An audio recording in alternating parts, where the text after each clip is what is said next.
As part of the process of writing, I made a little thing called the husband generator. And so you might press a button and go, this is Nathan. He is a professional landlord. He's seen Cliff Richard live 15 times and his mother still does his laundry. Welcome to We Can't Print This, a podcast telling the story you don't know behind the story you do. I'm Fiona McCann. My name is Eden Dawn. And each episode, we interview a writer of some kind or other about the stories behind their stories. And if you like our podcast, please do sign up for our newsletter at wecan'tprintthis.com, where you will get monthly culture picks and lots of new episodes, alerts, and goodies in general.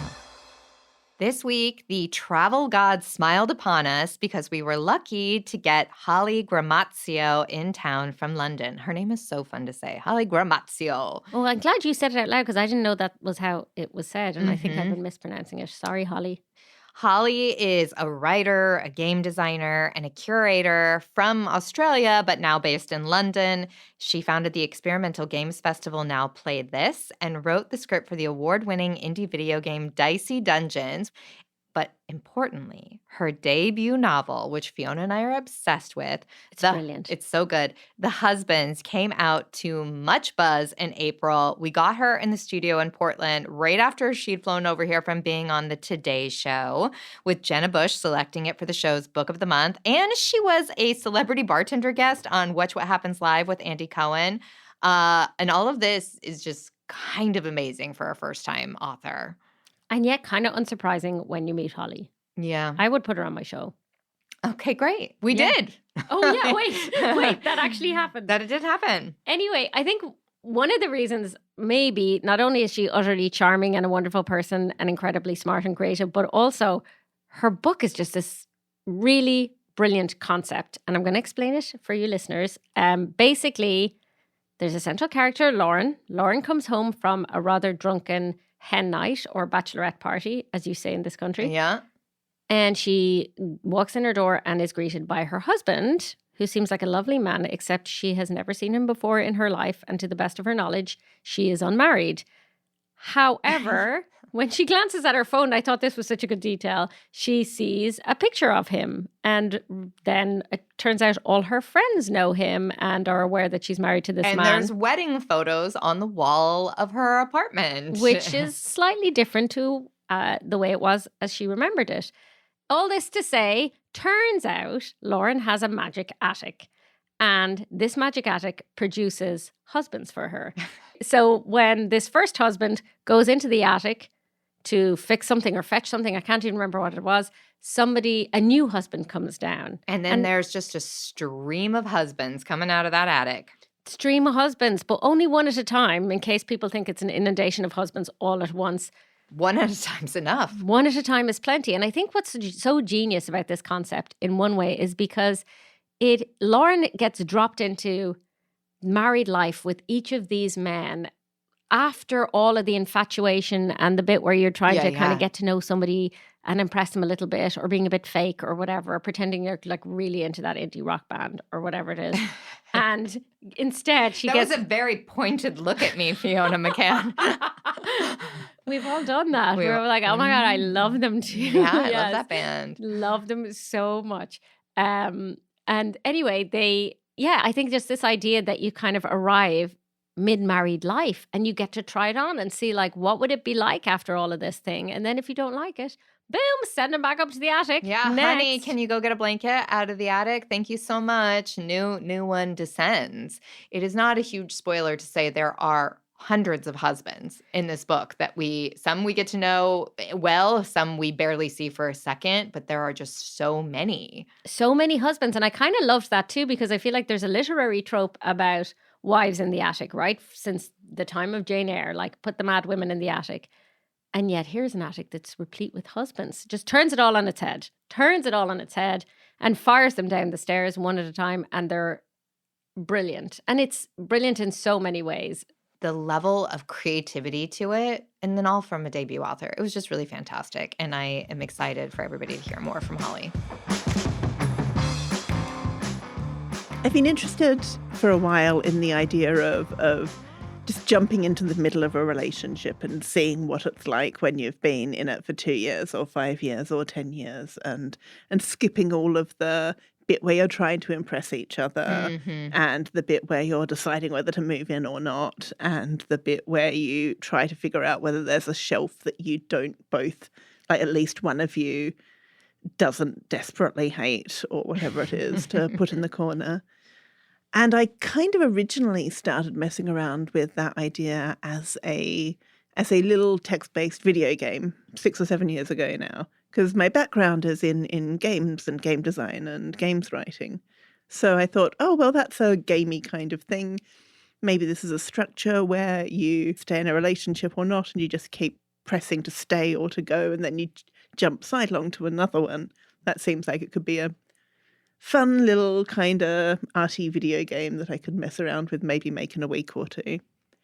But after a couple of days of just playing around with that idea, it really wasn't going anywhere. It wasn't fun. It didn't feel satisfying. So I set it aside and didn't think about it for ages. And then years later came back going, oh, you know what? What if I tried an incredibly innovative thing where instead of interacting and making choices about this story, I just write down what happens in order and start at the beginning and then keep going. And then I guess I'll need an ending eventually. I don't know. I've never heard of I do love that bit that it felt so ingrained. And I didn't realize till you just said it how much I love the middle bit too.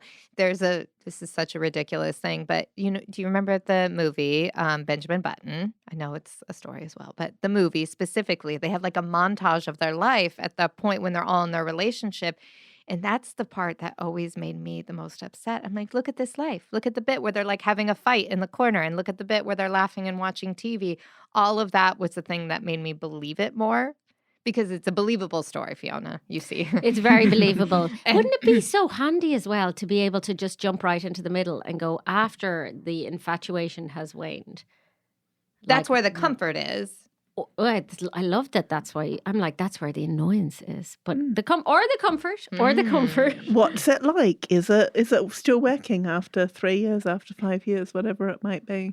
Yeah. What does my environment look like when I'm with this person? What does my life look like? How does it all pan out? Be awful handy. I mean, there were small things that made those relationships so believable to me. Case in point, when you said the character Lauren notes when she's sick, which husbands bring her things, which husbands make it about them. Which we've all been with those guys. But that was like, it was a one-line thing. And I was like, that's it. That's the most believable part. Those things that are the stuff that actually tells you about it. And I just felt like you did that really well. And I don't know if I feel like if I sat down to be like, what are the things that make a relationship sound believable? I'm not sure I would write all those out. Well, I didn't sit down at once and then go, what are the 900 situations that you can find yourself in and how does it go?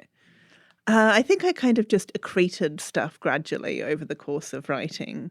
I wasn't really writing from the beginning towards the end or setting out a plot in advance. I was just writing characters and situations and moments as they occurred to me. So the being sick thing was thinking about it probably because my actual husband was sick and he really likes being looked after when he's sick. And I kind of like being left to myself and like maybe a couple of times a day poke your head in and go, would you like some food or some tea or something? I just wish to kind of wallow in my unwellness until it falls from me or something. Yeah. But he appreciates like checking in more regularly and being brought stuff and things like that. That's the cat versus dog method. The dog Yes. is like, check me, rub my belly nonstop. And the cat's like, I don't care if you live or die, but every once in a while, look over at me. I say this as a full cat person. Yeah. So you are married? I am married, yeah. Oh, just to the one fella. Just to the one. Yeah. Just to the checking. last time you looked. He's Irish as well, actually. He's from Monaghan. Is he really? Yeah. Good, excellent GA from Monaghan. That's just a reference to anyone from Ireland listening. No one else will get it. What's the GA? Great Not guy. general admission. Gaelic Athletic Association, which is Gaelic sports. They're a good ga county, Monaghan. Good ga county. Anyway, well done landing the man from Monaghan. There's only like 5 of them, so you did great. They're all his cousins. Lovely fellas. How long have you been married? 6 or 7 years. And how long did the book take to write? I guess I'm sort of curious the parallel of where your marriage was while you were writing. Yeah. I started in 2020, so I'd been married for a few years when I started. Okay. Wow, 2020. What was happening at the time that would have made you think about being locked in a perpetual? Well, I was actually back in Adelaide visiting my family in Australia, where I'm from, when it all kicked off, and Terry, my husband, was with me as well. So yeah, we stayed in Australia for quite a while at the beginning of the whole thing, and nothing makes you think about different versions of your life quite nearby existing, like being stuck in your hometown during a global pandemic. But you started out writing video games. How much does that translate to writing a piece of fiction on a page, and how much is it a very different kind of storytelling? I think structurally it's very different. I think obviously all of the sentence level stuff carries across, and thinking about things like how can you get across a character and a sense of a character very, very quickly, because people playing video games often will not spend long with the text. They'll read a sentence or two, and if it's more than that, they'll just move on. So you really do a lot of thinking about how can we give this character a personality that feels distinct from the others. They're going to say one sentence at 8 different points over the game. What can you do with that?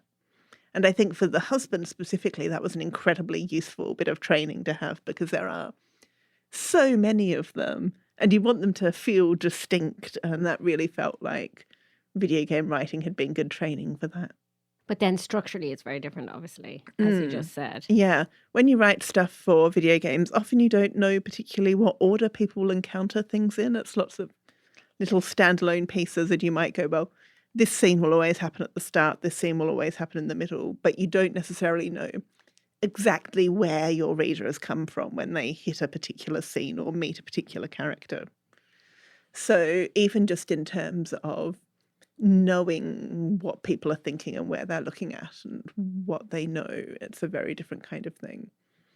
But yeah, also just the structure of a novel and the way that you carry people through it is so different from a game where people are carried through by their own desire to keep playing, really, more than by enjoying the sentences or wanting to find out what happens.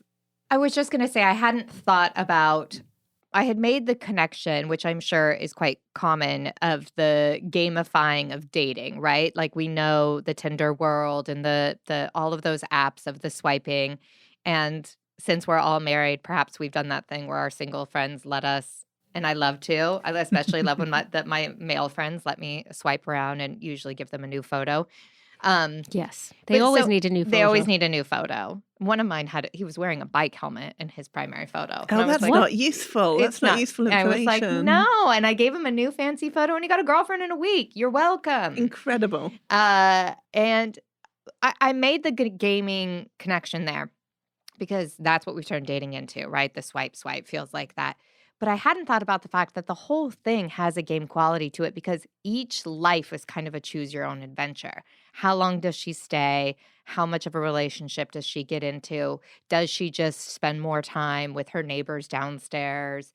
Even the bit of her like choosing, how are my niece and nephew doing? So much of it was related to other places, and a billion different things could change. And I hadn't thought about that element of it to a video game. So when's the husband's video game coming out is what I'm saying. Well, I tried to make one 6 or 7 years ago. It just wouldn't work. I did make a little card game for the launch party, though, where so as part of the process of writing, I made a little thing called the husband generator, which is a bit like one of those flip books where you combine a hat and a face and a torso and all of that kind of thing. Just made a tiny little digital tool where I could generate basically an infinity of husbands. Had like 800 different names and 400 jobs and a bunch of hobbies and fears and hopes and habits and pets. And so you might press a button and go, oh, this is Derek. He's 27. He is a gardener. He speaks 3 languages. And before bed every night, he likes to show his partner the cutest cat picture he's seen that day. Ooh, hi, Derek. Keeper. Or you might get like, this is Nathan. He is a professional landlord. He's seen Cliff Richard live 15 times, and his mother still does his laundry. Hard pass on Nathan Yeah. there. Thanks, Nathan.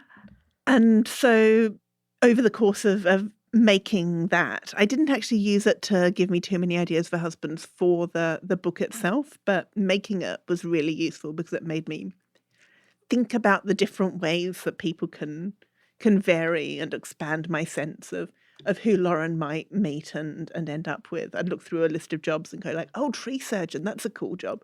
Would she meet a tree surgeon? How would that have happened? And it would kind of knock me out of like returning to the same husband well, as it were. The same husband well. I wonder as well, as you speak about it now, it feels to me like you had a lot more of the backstory in your head, but we don't get all of that. We don't get all of the meet cutes. In fact, we get very few of them. We only get the moment where they're already in the relationship. But did you have to sort of a little bit manufacture that in your head? Like, would they have reasonably met?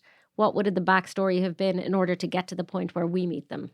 I think definitely for the major husbands and for the much more unusual husbands, I wanted to have a sense in my head of how that might have happened if Lauren is suddenly in a relationship with, a millionaire with a weird mansion in the country. Then I want to know how I think that might have happened, Right. And have a plausible path to it in order to then be able to write the relationship comfortably. The most interesting thing to me was when I started reading it, I gave it to my husband and he started reading it as well. And to watch us reading it and discussing it back and forth. And a thing he said to me that blew me away was he was like, loves the book, but he's like, I'm surprised how much the rest of her life is changing with the different men. And I was like, what are you talking about? That's the thing is we don't think about every partner makes your life so different, whether it's I'm in CrossFit now. And sometimes it's that you're married to the millionaire in the country and you just swim and drink all day. But even the thing of like, there's friends that you don't recognize in your phone, or did you go for that promotion or did you not? I don't think we really sometimes understand how much the partner we're with affects the path we're on. And that part was the fun thing to me, particularly because you kept the neighbors the same, the sister. We could see that helped me really see where the life was different. And that just seems like an interesting creative challenge as a writer to keep that same character and over be like, what's she doing now? Is that fun? Is it tedious? Yeah, it was fun. I really enjoyed it. I ended up with the book's about 100,000 words. I ended up with another, I don't know, 40 or 50,000 words of random scenes and moments and paragraphs that didn't quite make it into the end because it's kind of fun to sit there and go, here's this person that I have an idea of. What different types of relationship might they have with their neighbors? What types of friends might they have? She had to remain a version of herself that has access to the attic, right? Mm-hmm. So I think probably there might be, if Lauren were real, there would be versions of her that might exist that wouldn't still live in Norwood Junction in Right. this same flat that she and her sister inherited from her grandma, years and years on. And she has no way to access that through them climbing down the attic, because if she didn't have a husband, or if she had a husband and they lived together in Spain or in Adelaide or wherever it might be, then he'd never climb down from the attic. So it's quite a fun constraint. How much can you push the boundaries of what her life might be while still keeping her in this same flat or with access to this same flat?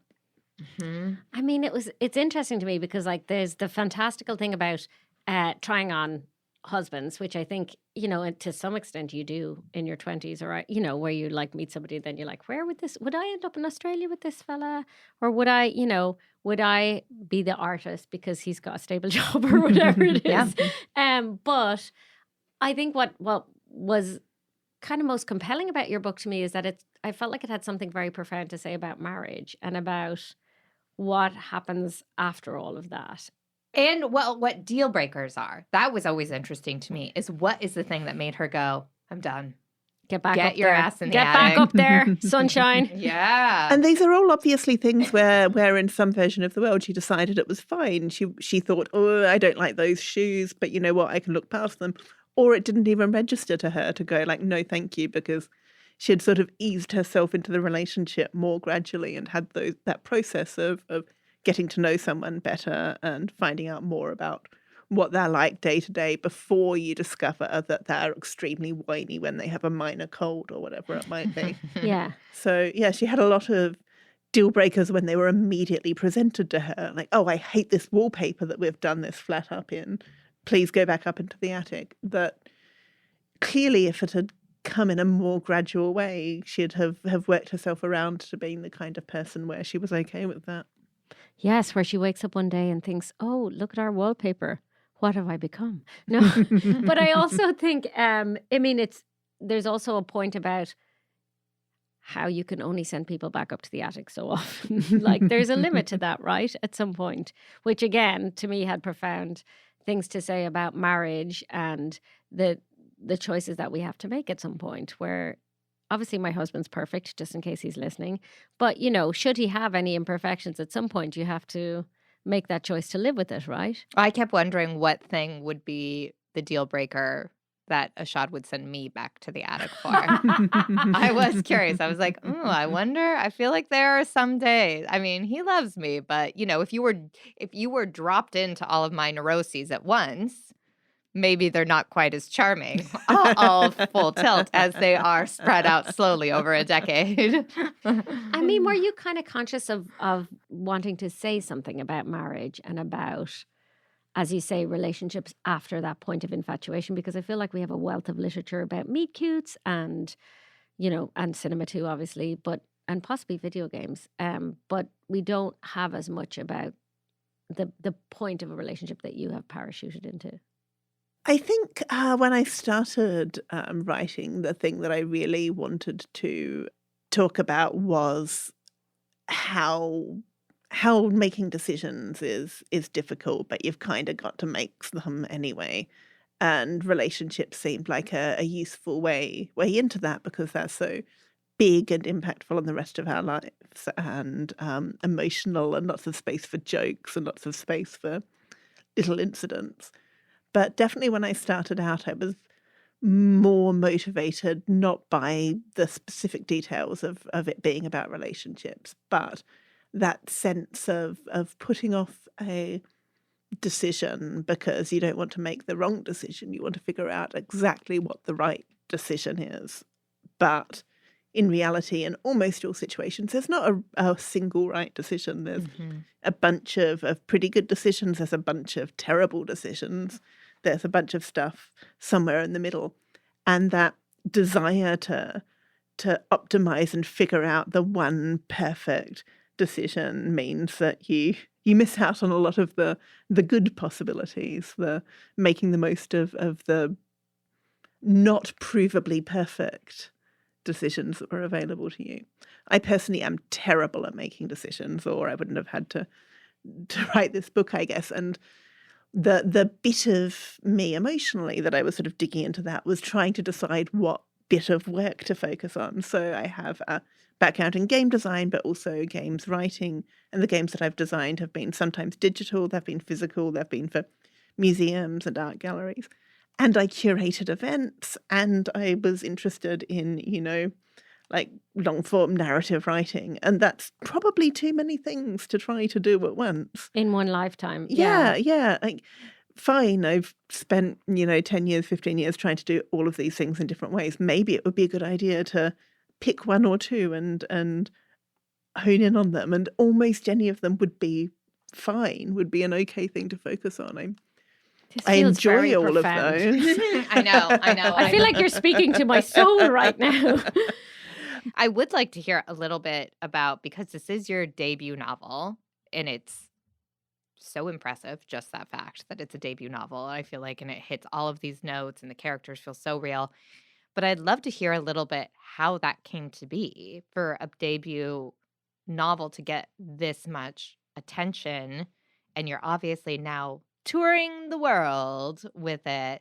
Tell us a little bit about how it came to be. And when did you even know that it was time to try to send it off to an agent? If it sounds like decisions have not been your wheelhouse. They really haven't. I think I was very lucky with a very sort of hooky core concept that, It's you very know, hooky.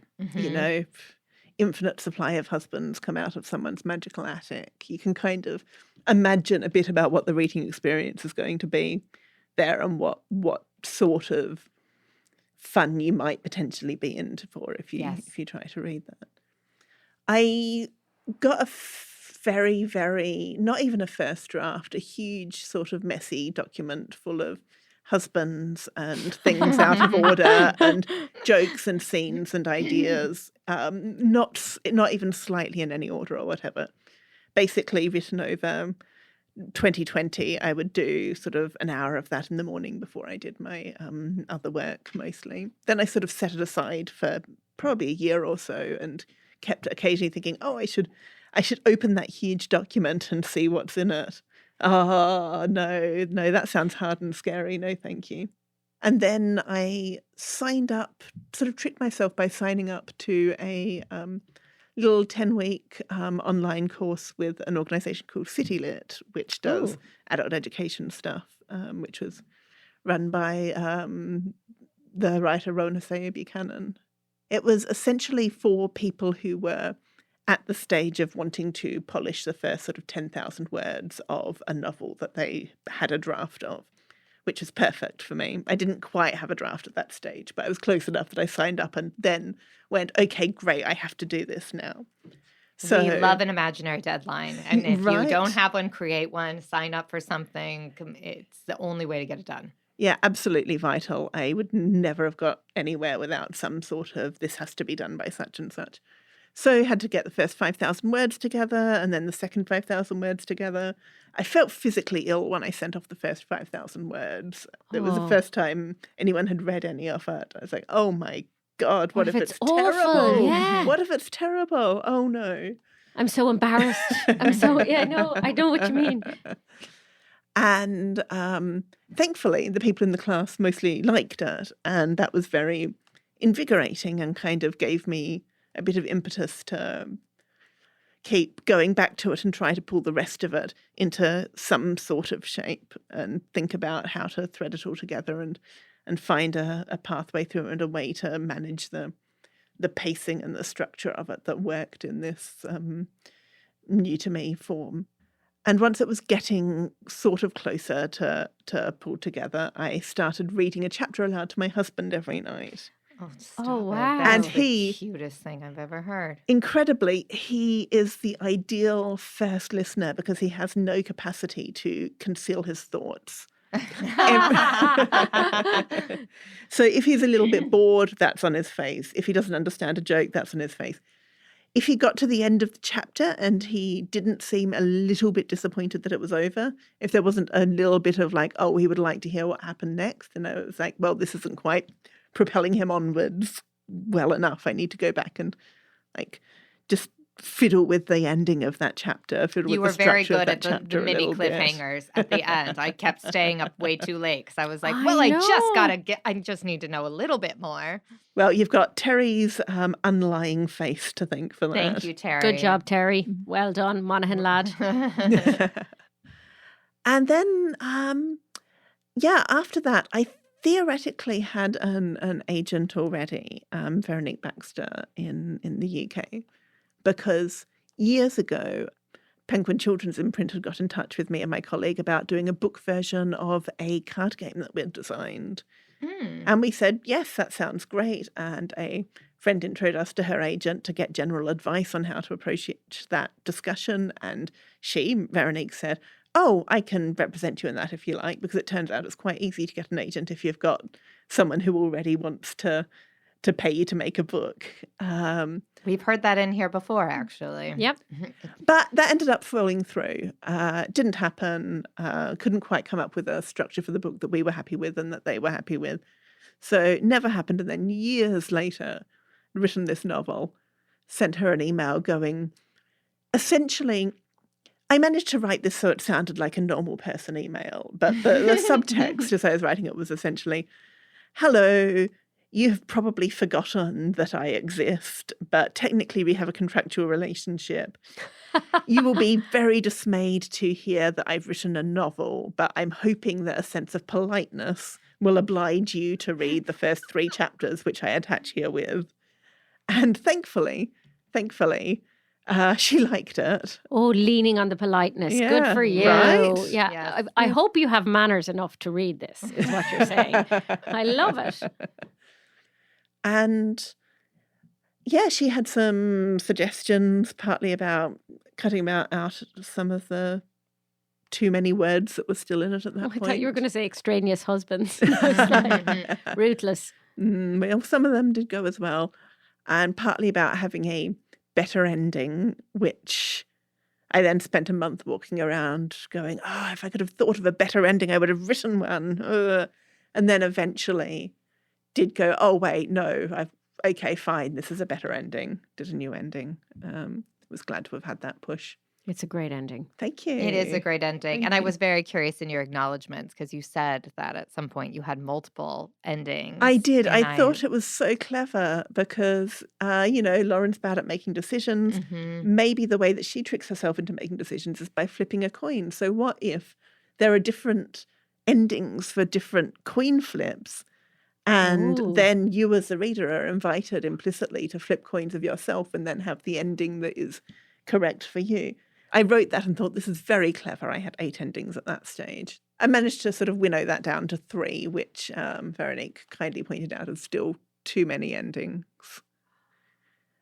which she turned out to be right about. She probably after was I'd right. spent a bunch of time going, but I don't know. I mean, in some ways, I feel like the whole point of the book was the ending, right? Is that you don't get to have 3 different endings. Yeah. You just get one. That's what made it sort of profound in some ways. Yeah, I mean, possibly at some point in the process of writing a book about how decisions are difficult, but sometimes you got to make one, it should have occurred to me earlier that decisions about endings are difficult, but sometimes you got to make one. But no. No, sometimes you really It's a process. you need that God's eye view on everything all at the end to go, oh, turns out there was a theme here this whole time. Now I see it. You've come on Yeah. a journey. Yeah, while I was writing it, I didn't really know what sort of book it was, if that makes sense. I think I had always assumed that if I ever got around to writing a novel and actually managed to do it, that I would have written a kind of slightly arcane literary fiction that approximately 8 people read, but half of those 8 people really love it. And then I wrote a book and they said, oh, no, you've essentially written a mainstream comedy. Like, oh, great. Great. Glad to hear it. What news to me. What a wonderful development here. I would argue there's a bit of literary fiction in there too. I mean, it's literary also, which is partly why I loved it. I was like, it's all the things. It's entertaining, it's comedic, and it's literary. It's down to the also, though, sentence so level. cinematic. I mean, the whole time every time a husband came out of the attic, I was casting them in my movie. You know what I mean? Where I was like, oh, okay, this is going to be like a Benicio del Toro, and then we're going to have let's get Ken. Full Ryan Gosling as Ken coming down right now. Oh, and the excitement when you're like, who's going to come down next? Oh, send him back. Who's going to come down next? I loved it. It was true. And I loved it. don't think it's too much to give it away that there were just small things that I did not see coming, like the swingers incident, where I was just like, well, all right then. Didn't read that. Didn't read that when they were on their way there. Didn't read that at all. Didn't read that. And again, the thing of when you parachute into your life where you have made a series of tiny decisions that somehow led you to another place. And the next thing you know, you're a swinger and you're like, how did we get here? Where did this journey bring us Okay, to? turns out here I am. Mhm. Yeah, absolutely loved it. Are you working on another one? I am, but sad to say, I have not, over the course of writing a novel, developed the capacity to start at the beginning and have a plot in mind and work towards the end. So what I'm doing is, once again, writing little scraps and scenes and jokes and characters and visual moments that seem like they might be fun and shoving them all into a file and then not looking into that file until I guess it's maybe when it's 100,000 words long, I'll open it and see what's in there. I like it. I think that people are always creative. My background is I come from a lot of fashion writing, and there are the designers who always sketch out I'm making a dress. And then there were always the designers who are like, these sequins. I'm starting with these sequins, and I like this button. And then they figure out how to use all the sequins and buttons. And you're a sequin and button person. I love the idea. I'm like, I don't know how you can just put it away like that, though. But every piece of advice I've heard on writing is that that's the best thing to do. Just keep going, write all the stuff and figure it out later. But it's very hard not to like tweak every, 1,000 words to within an inch of their lives and never got anywhere. So, but I know that bit's coming, right? Yeah. Honestly, I spent way longer putting the husbands together structurally and then editing it than I ever did writing the huge document that I started getting to grips with. Did you have a huge like board where you were like moving them all around in different places and going, oh, maybe Michael comes next or whatever? I had a bunch of Post-it notes and also lots of sort of spreadsheets and like gardening books to see what was in flower at a particular time to try to like that sense of time passing is quite difficult when there's all of these like entirely different situations coming in, every day or week or month or whatever it might be. So thinking about what stuff in the world is still happening. So is the new book in a similar space or is it something completely different? So there's two things that I'm kind of knocking away at. And one of them is a little bit about animals and our relationship with animals. And the other one is a little bit about the way that when you're learning a foreign language, your ability to lie essentially disappears because you're so busy trying to figure out how do you say a thing that you lose the brain space to think, is this a good idea to say?